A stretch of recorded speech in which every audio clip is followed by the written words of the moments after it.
Welcome back to my channel. আগের দিন যে হেয়ার কেয়ারের ভিডিওটা আমি তোমাদের সাথে শেয়ার করেছিলাম, সেটা বিশ্বাস করো অনেকে আমাকে অনেক রকমের কোয়েশ্চেন করেছো, সেটারই উত্তর দেওয়ার জন্য আজকে এই ভিডিওটা করা।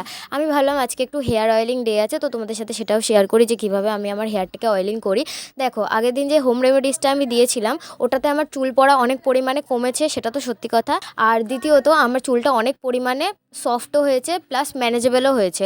আমি 6 দিন পরে হেয়ার অয়েলিং করছি আজকে, বিকজ আমি মাঝে টাইম পাইনি। তো দেখো আমার চুলটা এখন অবধি স্টিল ম্যানেজেবল রয়েছে। তো আমি সবসময় ভার্জিন কোকোনাট অয়েলটাই ইউজ করি, প্লাস একটা ভিটামিন ক্যাপসুল আমি ওটার মধ্যে দিই। আজকে অ্যাভেলেবেল ছিল না, ওই জন্য আমি দিইনি। আর রিসেন্ট কিছুদিন ধরে আমি এই উডেন কোমটা ইউজ করছি।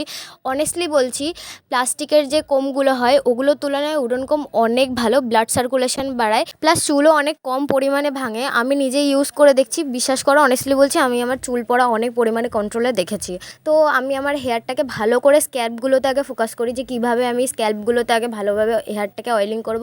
কারণ যে পার্লারে যে ট্রিটমেন্টগুলো আমরা করি ওগুলোতে চুল প্রচুর পরিমাণে স্ক্যাল্প ড্রাই হয়ে যায়, প্লাস হেয়ার তো ড্রাই হয়। আমি অনেককে দেখেছি যে যারা স্মুথনিং করিয়েছে তারা হেয়ার অয়েলিং করে না, বাট আমি প্রেফার করি যে হেয়ার অয়েলিংটা করা উচিত। আর দেখো, যে ডেড হেয়ারগুলো রয়েছে ওগুলোকে তো আমরা আর ফিরিয়ে আনতে পারবো না, তো নতুন হেয়ারগুলোর ওপরে ফোকাস করা উচিত। তো এতে অনেক পরিমাণে হেয়ার গজায়। দেখো, আমি চেষ্টা করি উইকে অন্তত 2বার হেয়ারটাকে ভালো করে অয়েলিং করবো, অন্তত 2 ঘন্টা বা 1 ঘন্টা রেখে আমি হেয়ারটাকে ধুয়ে ফেলি। শ্যাম্পু আর মাস্কের ইনফরমেশনটা নেক্সট ভিডিওতে আসছে, দেখা হচ্ছে পরের ভিডিওতে।